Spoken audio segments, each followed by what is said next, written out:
We live in an age of unprecedented access, yet feel more disconnected than ever. Our cities hum with progress, our screens glow with information, but beneath the surface, a profound unease stirs. We chase success, accumulate possessions, and endlessly scroll, only to find ourselves adrift in a sea of anxiety, environmental collapse, and a gnawing sense of emptiness.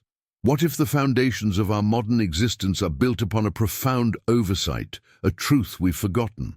This isn't just personal struggle, it's a collective amnesia, a societal drift from something essential. If you've ever felt this modern paradox, this deep yearning for meaning beyond the material, then hit that subscribe button now, because we're about to embark on a journey to uncover what truly went wrong and where the forgotten answers lie.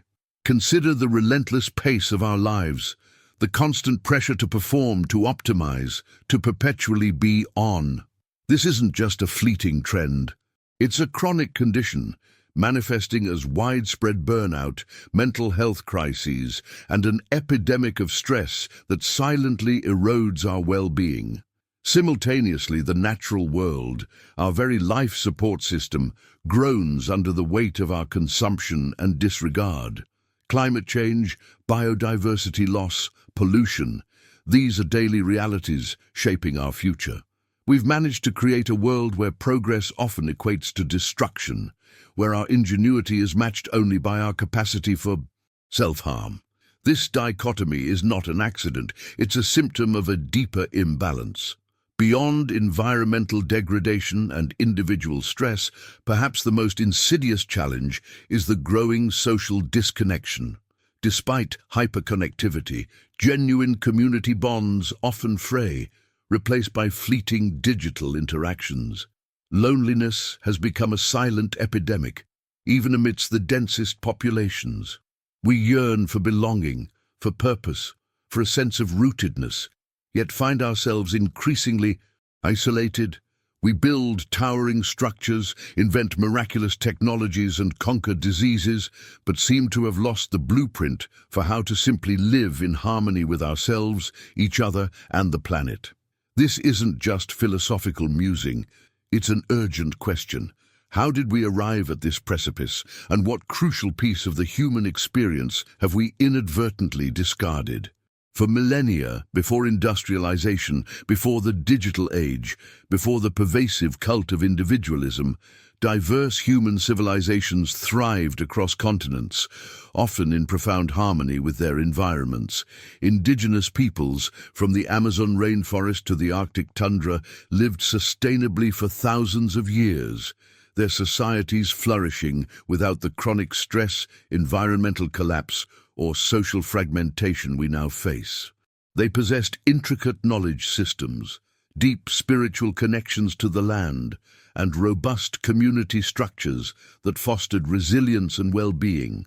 Their existence wasn't primitive. It was a testament to a different kind of progress, one where balance and reciprocity were paramount. They understood something fundamental about humanity's place in the world, a wisdom alien to our modern sensibilities. So what profound insights did these ancient cultures possess that allowed them to not only survive, but thrive for countless generations? What secrets lie buried beneath the layers of our modern hubris, waiting to be rediscovered? This isn't about romanticizing the past, but unearthing a forgotten heritage, a blueprint for resilience, connection, and flourishing that could be the key to navigating our present crisis. The answers aren't just in history books. They're woven into the very fabric of existence, waiting for us to remember. The answer to what they knew, what we seemingly forgot, lies not in complex technologies, but in a profound, intrinsic understanding of our place within life's grand tapestry.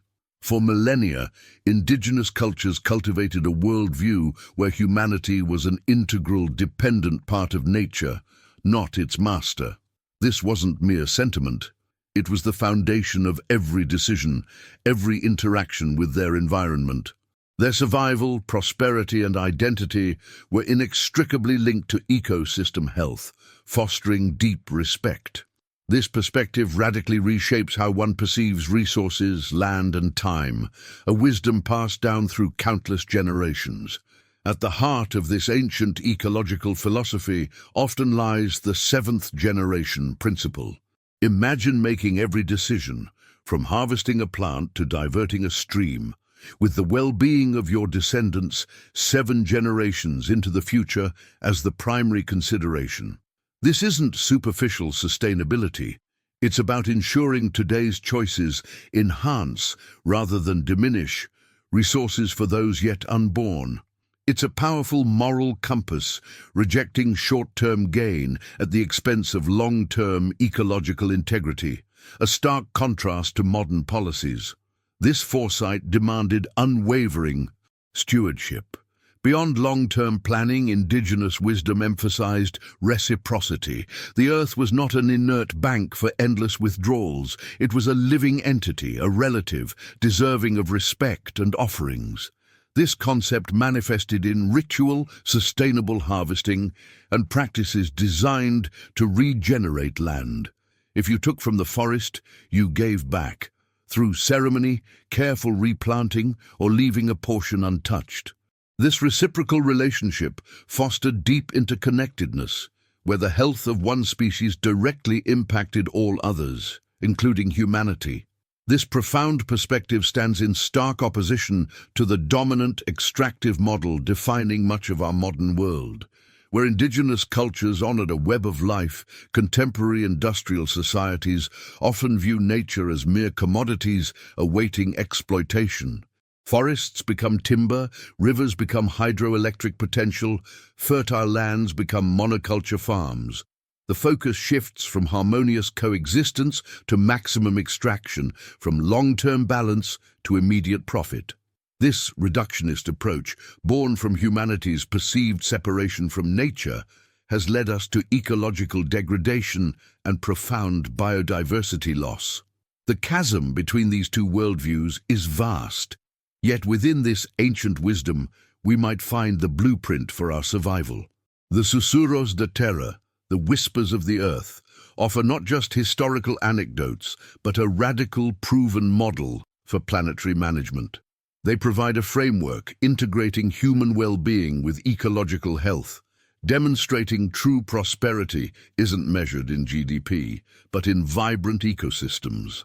As we delve deeper, we will uncover specific examples, revealing how this forgotten knowledge can illuminate a path forward. But this wisdom, this profound understanding of our place in the grand tapestry of existence, extended far beyond mere ecological management. It permeated every facet of life, shaping not just how indigenous peoples interacted with the land, but how they fostered an inner harmony, a deep sense of well-being that seems increasingly elusive in our modern age. While we chase fleeting moments of happiness and grapple with escalating mental health crises, ancient cultures cultivated a resilience, a peace that stemmed from an entirely different paradigm. They understood that true sustainability wasn't just about the earth, but about the spirit that walks upon it. For these societies, well-being was never an individual pursuit, a solitary journey of self-discovery or therapy sessions detached from community. It was a collective endeavor, woven into the very fabric of daily life. The strength of the individual was inextricably linked to the strength of the group, and the sense of belonging was the most potent medicine. Shared laughter, communal grief, the comfort of knowing you were part of something larger than yourself. These were the bedrock of mental and emotional health. Isolation, the silent epidemic of our time, was an alien concept when every elder, every child, every neighbor was a vital thread in your personal narrative, a mirror reflecting your purpose and worth. Moreover, life was imbued with a sacredness that transformed mundane tasks into meaningful rituals. From the morning greeting to the evening fire, every act could be an offering, a prayer, a connection to the unseen forces that guided their world. This constant dialogue with the sacred, with ancestors, spirits, and the living earth itself, provided an unwavering sense of purpose and belonging, a cosmic roadmap for navigating life's complexities. It offered comfort in sorrow, guidance in doubt, and a profound appreciation for the cyclical nature of existence. If this exploration into ancient wisdom resonates with you, take a moment to like this video and share your thoughts in the comments below. What aspect of indigenous well-being intrigues you most? Beyond the communal embrace and the sacred rhythms, indigenous healing practices offered a holistic approach that often dwarfs our compartmentalized Western medicine. Shamans and traditional healers didn't merely treat symptoms. They sought to rebalance the entire being, mind, body, and spirit, often believing that physical ailments were manifestations of deeper spiritual or emotional disconnections. Plant medicines, ceremonies, dream interpretations, and spiritual journeys were not just remedies for illness, but powerful tools for maintaining equilibrium, for preventing discord before it took root. They saw the human being not as a collection of separate systems, but as an intricate ecosystem mirroring the greater world. This integrated vision of well-being, where individual health is inseparable from community, spirituality, and the natural world, presents a profound challenge to our modern sensibilities. Can a society obsessed with personal achievement and individual happiness truly grasp the depth of a well-being rooted in collective harmony and sacred reverence? Can we, who often seek solace in isolation and therapy, rediscover the power of communal healing and ritualistic purpose? The tension is palpable. Are these ancient paths mere historical curiosities, or do they offer a forgotten compass, pointing us towards a more resilient and profoundly fulfilling existence in our increasingly fragmented world? The journey through ancestral knowledge reveals a profound truth. The solutions to our modern crises do not lie in further extraction, but in a radical shift in perspective. Wisdom refined over millennia offers a blueprint for thriving through a deep reverence for the land, recognizing our interconnectedness and committing to stewardship for future generations. This is not about romanticizing the past, but about discerning timeless principles that can bridge the gap between our current unsustainable path and a future where humanity truly harmonizes with the planet.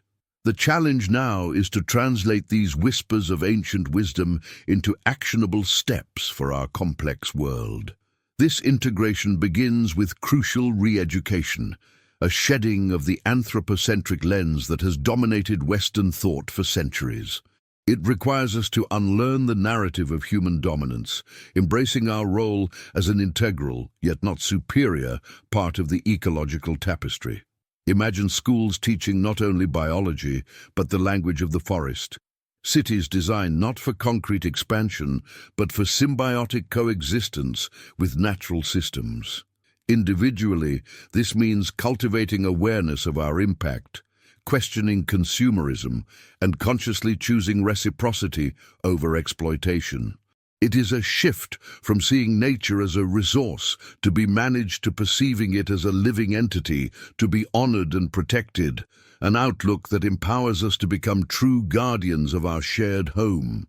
Reconnecting with nature is not merely an aesthetic preference, it is a profound necessity for our well-being and the planet's. This involves actively seeking wild spaces, understanding local ecosystems, and nurturing even small gardens that foster biodiversity.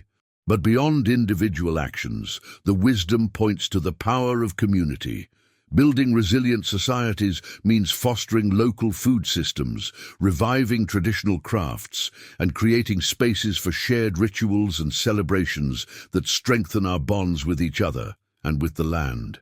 Indigenous cultures understood that individual health is inseparable from community health, and both are intrinsically linked to environmental health, offering antidotes to modern isolation and alienation. For individuals, this translates into tangible actions, supporting conservation efforts led by indigenous peoples, advocating for policies that protect biodiversity and traditional lands, and rethinking our consumption habits to prioritize ethical sourcing and circular economies. For communities, it means decolonizing our institutions, listening to and amplifying Indigenous voices, and integrating their land stewardship practices into broader conservation strategies. True innovation often lies in rediscovering ancient pathways, adapting them with respect and humility. From urban gardening initiatives inspired by permaculture to corporate sustainability models that prioritize stakeholder well-being, the applications are vast, offering a roadmap for healing our relationship with the earth and with each other. The road ahead is not one of simple answers, but of deep inquiry and courageous action. By embracing the wisdom of those who have lived sustainably for millennia, we unlock not only solutions to ecological crises, but also pathways to deeper personal meaning and collective flourishing. Imagine a future where our cities breathe with green spaces, our communities thrive with shared purpose, and our spirits are nourished by an unbroken connection to the living world. This vision is not a distant utopia. It is an achievable reality if we are willing to listen, learn, and lead with an ancestral heart. The time for reconciliation with our planet and with the wisdom of our ancestors is not tomorrow, but now. Step into this future not as mere inhabitants, but as conscious co-creators.